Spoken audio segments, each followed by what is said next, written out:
Everyone, मेरा नाम है Geetanjali and welcome back to my channel English with Geetanjali. So I think कि आप लोगों को अपनी इंग्लिश की प्रैक्टिस जारी रखनी चाहिए। Well, I also think that you should keep working on your fluency. आप लोगों को अपनी फ्लुएंसी पे भी बहुत ज़्यादा ध्यान देना पड़ेगा अगर आपको अच्छे से इंग्लिश बोलना है। आई थिंक कि आप लोग हार्ड वर्क करेंगे तो ज़रूर सक्सीड होंगे इंग्लिश में फ्लुएंट होने में, राइट? अब मैंने बहुत सारे बार आई थिंक बोल दिया है, बहुत ज़्यादा ही बार मैंने रिपीट कर दिया है आई थिंक दैट, मतलब बहुत ज़्यादा ही हो गया है, राइट? लेकिन आपको भी लगता होगा ना कि आप भी जब इंग्लिश बोलते हो तो आई थिंक के अलावा आपको कोई एक्सप्रेशन और नहीं मिलता है। तो आज के लेसन में हम यही सीखने वाले हैं कि कैसे हम आई थिंक को रिप्लेस कर सकते हैं और नए नए फ्रेजेस के साथ उसे रिप्लेस कर सकते हैं। So let's see the first expression which is I feel. I feel का मतलब कि मुझे ऐसा लगता है, मतलब मुझे ऐसा महसूस होता है। मतलब अगर आप मुझसे पूछोगे कोई चीज़ के बारे, सपोज़ आपसे किसी ने कुछ पूछा तो आप बोलोगे अपने ओपिनियन में कि आई फील दैट इसे ऐसा होना चाहिए, ऐसे बोलोगे ना। जैसे आई थिंक बोलते हो, आई थिंक कि आपको ये करना चाहिए, वो करना चाहिए। लेकिन आई थिंक के जगह पे आई फील भी एक बहुत अच्छा एक्सप्रेशन है इंग्लिश में अपने फ्लुएंसी लाने के लिए, अपने इंग्लिश को अपग्रेड करने के लिए। सो एक एग्जाम्पल देखते हैं। I feel that she is very frustrated because she has lost her job.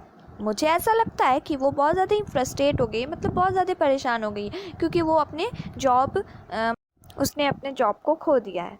कोई भी रीज़न हो सकता है। सो इस तरह से आप आई फील को इस्तेमाल कर सकते हैं। देखा कि ये कितना अच्छा लग रहा है, कितना अच्छा साउंड भी कर रहा है। So our next expression is I believe.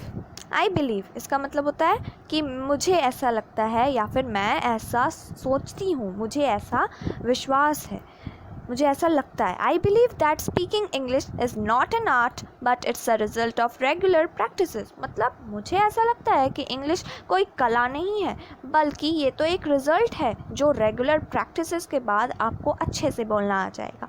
सो ये आप भी याद रखें और इंग्लिश को अच्छे से पढ़ें और बहुत ज़्यादा ही इजी है, आप बहुत जल्दी सीख जाओगे इंग्लिश बोलना।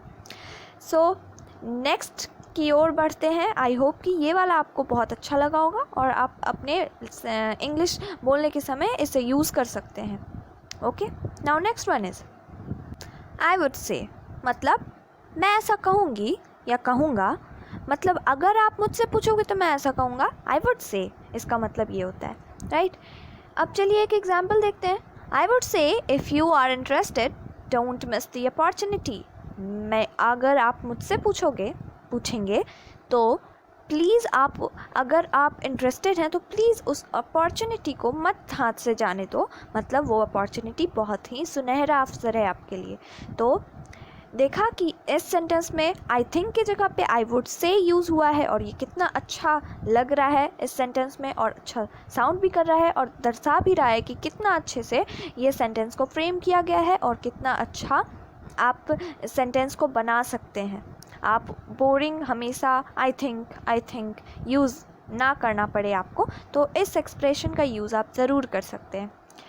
तो next one is in my opinion. In my opinion इसका मतलब होता है कि मेरे ख्याल से, मेरे व्यू पॉइंट से, मतलब मुझसे अगर पूछेंगे तो मैं ऐसा कहूँगी। जैसे in my opinion you can go for a holiday and you can switch to the walk with a fresh mind. अब इसका मतलब है कि मेरे हिसाब से तुम्हें एक छुट्टी पे जाना चाहिए और उसके बाद आने के बाद अपने फ्रेश माइंड से फ्रेश स्टार्ट करना चाहिए अपने जॉब को अच्छे से। तो आई होप कि ये वाला आपको क्लियर हुआ होगा। नाउ दूसरा देखते हैं। आई डीम दैट इसका मतलब क्या होता है? आई डीम दैट का मतलब होता है मुझे लगता है कि, मतलब आप अक्सर कहते हैं कि मुझे तो ऐसा लगता है कि आपको ये करना चाहिए, मुझे तो ऐसा लगता है कि आपको वहाँ जाना चाहिए, ऐसा लगता है ना। तो आप उसे क्या कह सकते हैं? उसे आप कह सकते हैं I deem that she can dance well. अगर आपको लगता है कि वो डांस अच्छे से कर सकती है तो आप बोल सकते हैं कि मुझे ऐसा लगता है कि वो बहुत अच्छे से डांस कर सकती है। तो इस तरह से आई डीम दैट का इस्तेमाल कर सकते हैं। आई होप कि ये वाला बहुत ही ज़्यादा क्लियर होगा। तो बढ़ते हैं नेक्स्ट एक्सप्रेशन की ओर, जो आप यूज़ कर सकते हैं आई थिंक के जगह पे या फिर आई थिंक को रिप्लेस करते हुए। वो है as far as I can tell. As far as I can tell, ये तो बहुत ज़्यादा ही कॉमन है, आपने बहुत बारी सुना भी होगा। इसका मतलब होता है कि जहाँ तक मुझे लगता है, जहाँ तक मैं आपको बता सकती हूँ कि, इस तरह से आप बोलते हैं हिंदी में, तो इसे ही इंग्लिश में ऐसे बोलते हैं as far as I can tell. मतलब कि जहाँ तक मुझे लगता है, जहाँ तक मैं आपको बता सकती हूँ कि, तो इसका मतलब ये होता है। एक एग्जाम्पल देख लेते हैं। As far as I can tell she is a very kind hearted lady. मतलब आप कह रहे हैं कि जहाँ तक मुझे लगता है, जहाँ तक मैं आपको बता सकती हूँ कि वो जो लेडी है वो बहुत ज़्यादा ही काइंड हार्टेड है, मतलब वो बहुत ज़्यादा ही दयालु है।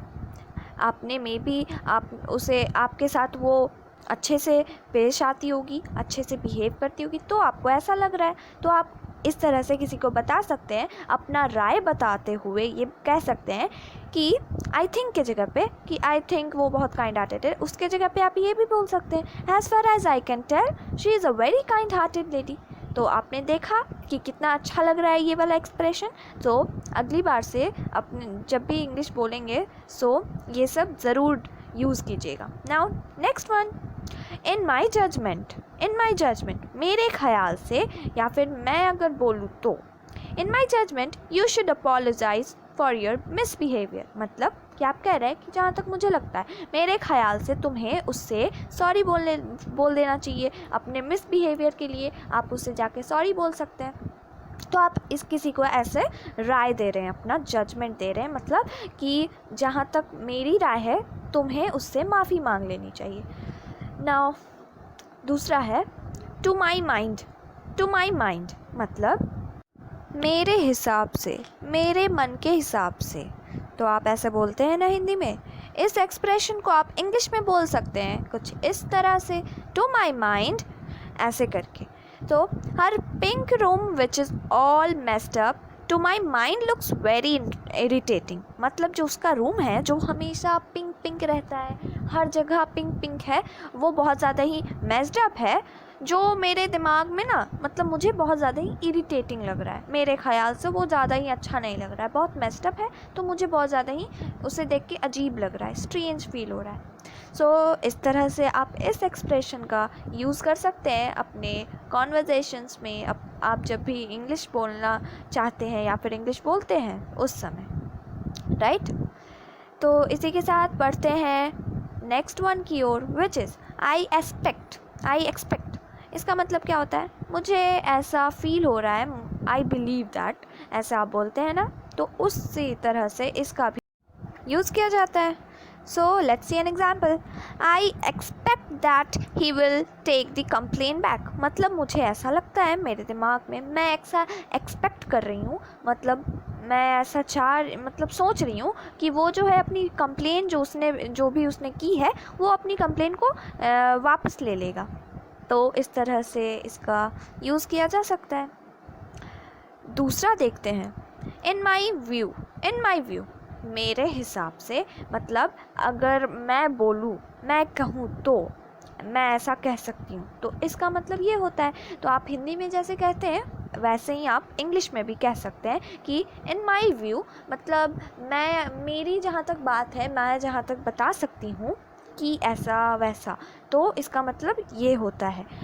तो एक एग्जाम्पल से समझते हैं कि इसको अपने सेंटेंसेस में, अपने इंग्लिश में कैसे यूज़ कर सकते हैं। In my view the house is so good but I am not sure that why you are so unhappy. मतलब कि मेरे ख्याल से, अगर आप मुझसे पूछेंगे तो वो हाउस में, मतलब वो घर बहुत से ज़्यादा ब्यूटीफुल है, बहुत ज़्यादा ही अच्छा है, लेकिन मुझे पता नहीं कि आपको क्यों नहीं अच्छा लग रहा है।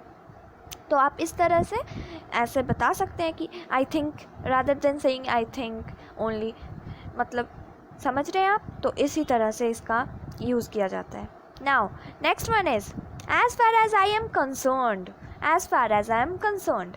मतलब अगर आप मेरे हिसाब से पूछेंगे मुझे कितना लगता है, मुझे कहाँ तक लगता है, उस हिसाब से ये। तो आप इस तरह से इसका यूज़ कर सकते हैं। इसका मतलब आप समझ रहे हैं ना कि जहाँ तक मैं सोच सकती हूँ, जहाँ तक मुझे लगता है, इसका मतलब ये होता है, राइट। तो एक एग्जाम्पल से समझते हैं। As far as I am concerned the company will not suffer loss. मतलब मुझे जहाँ तक लगता है, मेरी जहाँ तक सोच जा सकती है, वहाँ तक मुझे लगता है कि कंपनी की जो ये है ना कि कंपनी लॉस सफ़र नहीं करेगी। अगर ये कुछ काम कर ले तो ये लॉस सफ़र नहीं करेगी।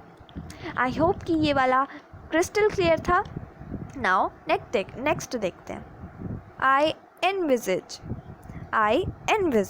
मतलब मेरे विचार से। Keeping your hard work in mind, I envisage that you can get the chance to win the game. मतलब तुम्हारे हार्ड वर्क को दिमाग में रखते हुए मैं ऐसा विचार करती हूँ, मैं ऐसा कह सकती हूँ कि तुम्हारे जीतने के चांसेस ज़्यादा हैं। तुम वो जो गेम है वो तुम जीत सकते हो, मतलब उसके चांसेस हैं, राइट। तो इसी तरह से आई एनविजिज का इस्तेमाल किया जा सकता है। आई होप कि आपको ये पसंद आया होगा। ये एक्सप्रेशन बहुत ही अच्छा है, गुड साउंड कर रहा है, तो आप इसे ज़रूर यूज़ कर सकते हैं। Now next one is I reckon. इसका मतलब होता है कि मुझे लगता है कि, ऐसा आप बोलते हैं हिंदी में, राइट। तो आप इंग्लिश में भी बोल सकते हैं बिना हेजिटेशन के कि आई रेकन मतलब मुझे ऐसा लगता है।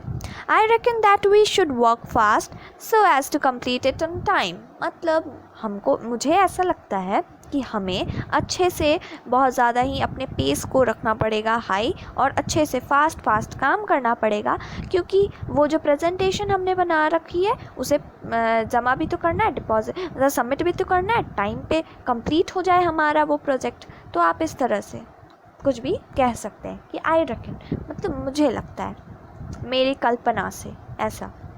नाउ दूसरा वाला है from my point of view. हम ऐसा कहते हैं ना कि मेरे पॉइंट ऑफ व्यू से आप अगर जाने तो मुझे ऐसा लगता है, मुझे वैसा लगता है। तो आप ऐसे हिंदी में बोलते हो तो इंग्लिश में बोल सकते हैं, बहुत ज़्यादा ही ईजी है। That from my point of view you can submit your project now.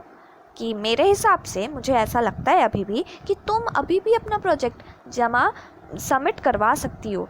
तो आप इस तरीके से इस एक्सप्रेशन का यूज़ कर सकते हैं। नाउ ये जो एक्सप्रेशन है ये बहुत ज़्यादा ही एडवांस है और बहुत ज़्यादा अच्छा सुनने में भी लगता है, और आप यूज़ करेंगे तो आपकी वोकैबुलरी प्लस आपका जो हॉराइज़न है इंग्लिश को लेके वो बढ़ेगा। सो प्लीज़ आप इन सबको नोट करती जाइए, या फिर आप अपने दिमाग में भी बस देख के रख सकते हैं। और आपको सबसे अच्छा बेस्ट तरीका है कि आप इसे यूज़ कीजिए अपने डेली कॉन्वर्जेशंस में, तो आपको ये हमेशा के लिए याद रहेगा। तो आज का हमारा आखिरी जो एक्सप्रेशन है वो देखते हैं। The way I see it मतलब मेरे हिसाब से, मैं इसे जैसे देखती हूँ तो उस तरीके से मैं बता सकती हूँ। इसका मतलब ये होता है कि मुझे जहाँ तक लगता है, या फिर मैं इस हिसाब से इसे देख रही हूँ। कोई भी प्रॉब्लम है या फिर कोई भी चीज़ है तो आप अपना पर्सपेक्टिव रखते हैं कि मुझे ऐसा लगता है, तो इसका मतलब वही होता है, बस वही मतलब है। Okay, the way I see it accepting the offer could be the better option. मतलब मुझे जहाँ तक लगता है, मैं जहाँ तक देख पा रही हूँ कि ये जो ऑफ़र है इसमें कोई ख़राबी नहीं है, आप एक्सेप्ट भी कर सकते हैं और ये बेटर ऑप्शन भी होगा। तो इसी के साथ आज आपने बहुत सारे एक्सप्रेशन सीखे हैं जो आई थिंक को रिप्लेस कर सकते हैं, और आई थिंक कि अगली बार से आप ये सब ज़रूर इस्तेमाल करेंगे अपने कॉन्वर्जेशंस में। So this is Geetanjali signing off for the day. We'll meet in the next lesson. Until then, bye bye and thanks for watching.